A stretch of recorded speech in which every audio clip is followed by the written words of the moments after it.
तो चलिए अपना आज का कार्यक्रम स्टार्ट करते हैं। ह्यूमन रिप्रोडक्शन का जो आज का जो लेक्चर होने वाला है काफ़ी बेहतरीन और फुल ऑफ कॉन्सेप्ट के साथ होने वाला है। तो आपको कुछ नहीं करना है, बस खाली अपना पेन और नोटबुक लेकर के बैठ जाना है। जो भी चीज़ इम्पोर्टेंट होगी उसको आपको नोट करते जाना है। तो चलिए स्टार्ट करते हैं। आज हम लोग देखेंगे मेंस्ट्रुअल साइकिल।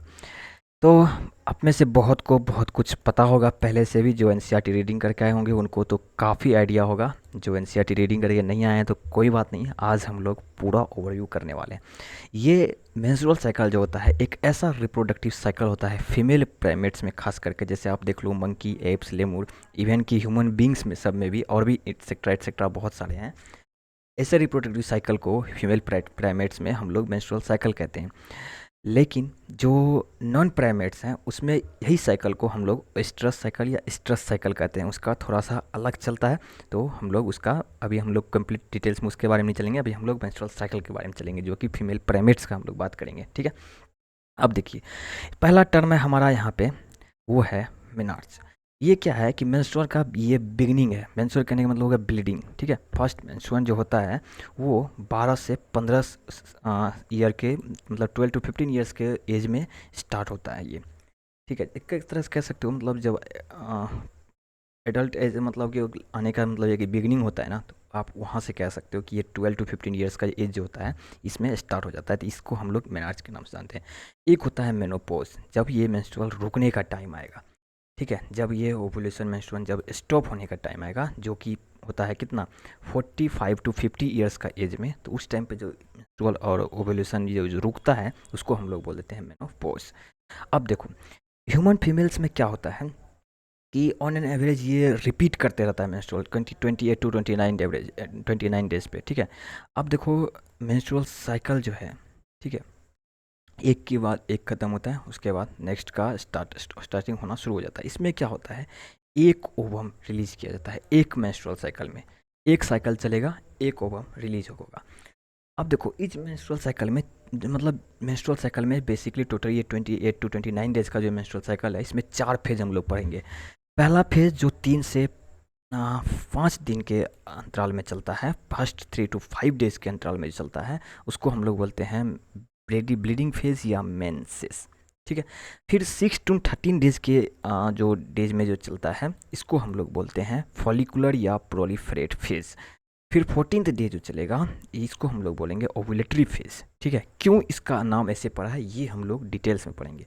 ठीक है, 15 to 18 डेज का जो लास्ट का जो 15 का 18 डेज बच जाता है इसको हम लोग पढ़ते हैं लुटियल या फिर सेक्रेटरी फेज में।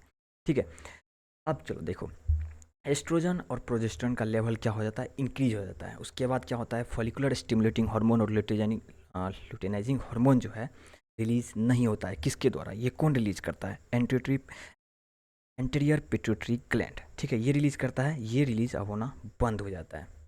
ठीक है, अब देखो पहला फेज जो हम लोग अभी बोले थे 4 फेज में होता है, तो पहला फेज हम लोग पढ़ेंगे डिटेल्स में। तो पहला फेज देखो अभी क्या है, मेंस्ट्रुअल फेज। अब फिर ब्लीडिंग फेज, इसमें क्या होता है, साइकिल स्टार्ट होता है और कितना दिन तक चलता है, 3 to 5 डेज तक। और ये क्यों होता है, क्योंकि यहाँ पर हमारा क्या होता है, break down of endometrium. Endometrium का ब्रेक डाउन होगा तो ऑब्वियसली जब कोई लेयर टूटेगा तो वहाँ से ब्लीडिंग ऑब्वियसली होगा। और इसको एक टर्म हम लोग दे देते हैं weeping of uterus for lost ovum.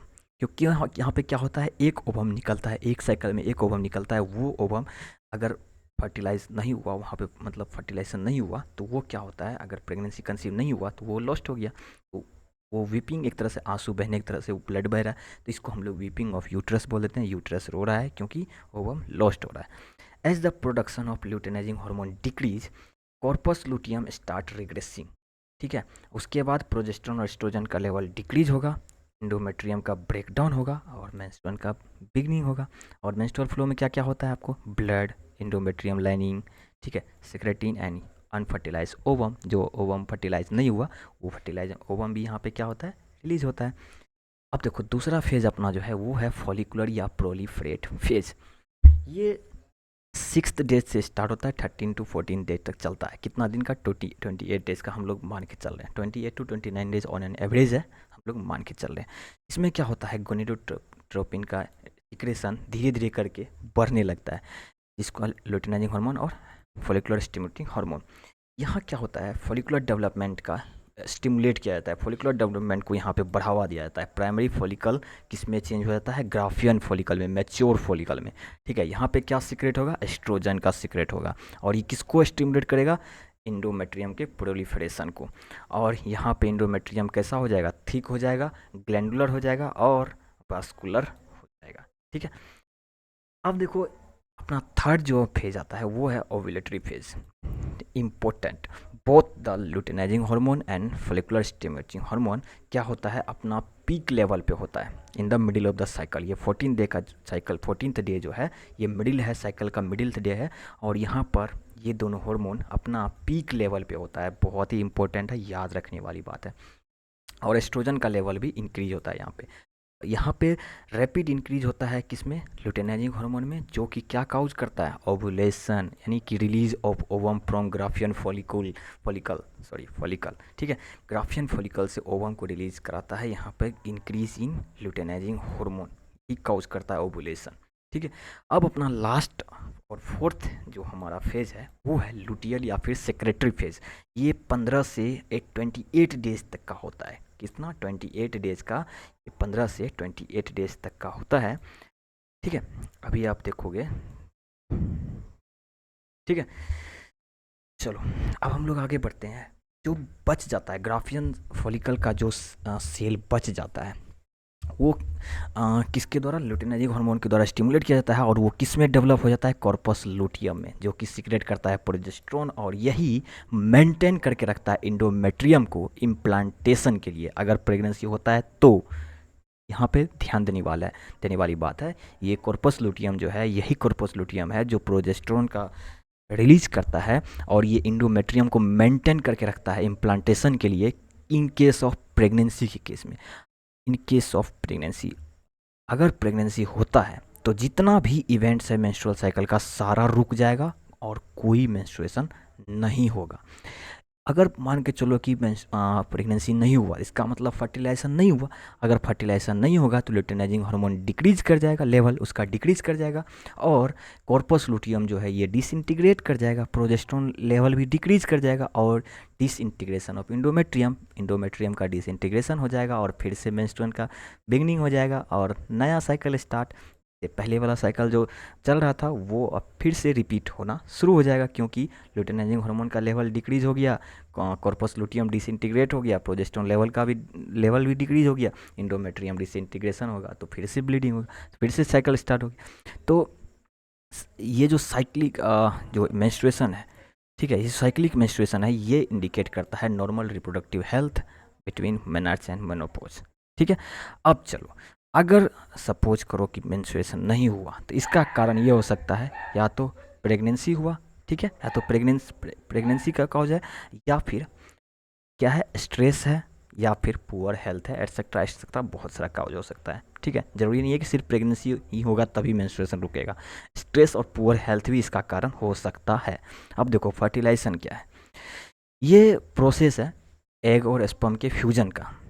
ठीक है, और इसका साइट कहाँ होता है, हम लोग पहले भी जब फेलोपियन ट्यूब के बारे में पढ़ रहे थे तो एम्पुला के बारे में पढ़े थे। फेलोपियन ट्यूब का एक पार्ट है जहाँ की फर्टिलाइजेशन होता है, isthmic junction, ampullary isthmic junction पे।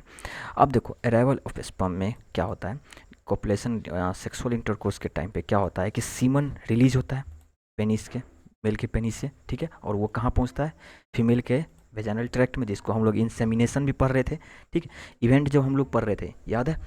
तो जिनको जिनको याद आ रहा है कमेंट में फटाक से बताओ, जो इवेंट हम लोग पढ़ रहे थे। इसमें क्या होता है कि स्पर्म का मूवमेंट वेजाइना के थ्रू सीधा सर्विक्स में पहुंचता है, वो भी फास्ट स्विमिंग करते हुए, फिर सर्विक्स से ये जाएगा यूटरस में, यूटरस से जाएगा फेलोपियन ट्यूब में, और ये जाएगा एम्पुला में, फेलोपियन ट्यूब के एम्पुलरी पार्ट में जाएगा, जहाँ की ये ओवम से फ्यूज़ करेगा। अगर ओवम प्रेजेंट है एम्पुलरी रीजन में तो फर्टिलाइजेशन होगा, अगर नहीं है तो फर्टिलाइजेशन नहीं होगा। यही रीज़न है ना भी, ऑल क्वाइटस, यही रीज़न है कि all coitus do not lead to pregnancy, क्योंकि हो सकता है कि जब ये वहाँ पहुँचा अगर फेलोपियन ट्यूब में पहुंचा तो उससे वहाँ ओवम है ही नहीं, तो या तो ओवम लेट से आया या ओवम पहले ही इंडोमेट्रियम के पास पहुंच चुका है, इसलिए सभी क्वाइटस क्या होता है, प्रेगनेंसी काउज नहीं कर सकता है। तो अब हम लोग देखते हैं कि एक ऐसा फैक्टर्स जो कि स्पर्म को सपोर्ट करता है, हेल्प करता है आगे बढ़ने के लिए। स्पर्म का टेल जो कि लेसिंग मूवमेंट करता है, फ्लैजुलर मूवमेंट लेसिंग मूवमेंट करता है, और दूसरा है प्रोस्टाग्लैंडिन्स। ये भी हम लोग पहले बात कर चुके हैं कि प्रोस्टाग्लैंडिन्स क्या है, जो कि कॉन्ट्रैक्शन कॉज करता है यूट्रस में, वो भी स्पर्म को मूव करने में काफ़ी ज़्यादा हेल्प करता है। ठीक है, तो अब हम लोग बात करते हैं कुछ बैरियर जो स्पर्म को फ्लो होने में रोकता है। इससे पहले हम लोग देख रहे थे जो उसको हेल्प करता है, अब देखेंगे जो रोकता है। देखो कौन कौन रोकता है, एसिडिक पीएच किसका, फीमेल के वेजाइना का, और थिक एंडोमेट्रियम ये भी रोकता है। ल्यूकोसाइट्स क्या करता है, बहुत सारा स्पर्म को ख़त्म कर देता है यार, इंगल्फ कर देता है, ख़त्म कर देता है। इसीलिए हम लोग बोलते हैं कि ज़्यादा स्पर्म रहना क्या होता है कि बहुत ज़्यादा रहना बहुत इम्पोर्टेंट है। इसलिए कितना, ओनली 100 से 200 तक ही स्पर्म पहुंच पाता है, कहाँ, फेलोपियन ट्यूब तक। चलिए रीज़न जानते हैं, क्योंकि अभी हम लोग देख रहे थे कि इसको कौन कर जाता है, ग्लूकोसाइड्स, इंडोमेट्रियम, एसिडिक पीएच, ये सब मिल करके क्या करता है, बहुत सारा को ख़त्म कर देता है।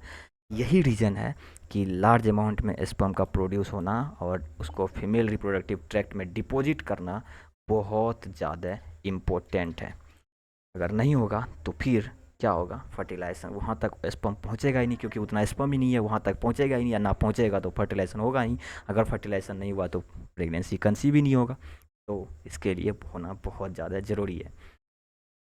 सो थैंक यू सो मच, आज के सेशन में इतना ही था। आई होप कि आपको बहुत ज़्यादा एन्जॉयमेंट हुआ होगा, बहुत ज़्यादा एन्जॉय आया होगा, और आप लोग बहुत एन्जॉय किए। तो आपका जो भी डाउट रह जाता है आपको कमेंट सेक्शन में बता देना है, और उसको हम लोग नेक्स्ट लेक्चर में पूरा कंप्लीट रिवीजन के साथ उसको ख़त्म करने वाले हैं। तो चलिए, तब तक टेस्ट सीरीज़ का क्वेश्चंस लगाते रहिए और ख़ुद भी क्वेश्चंस प्रैक्टिस करते रहिए, क्योंकि क्वेश्चंस प्रैक्टिस ही हमें अपने बेस्ट, अपने गोल की तरफ ले जाएगा। So thank you so much, bye bye.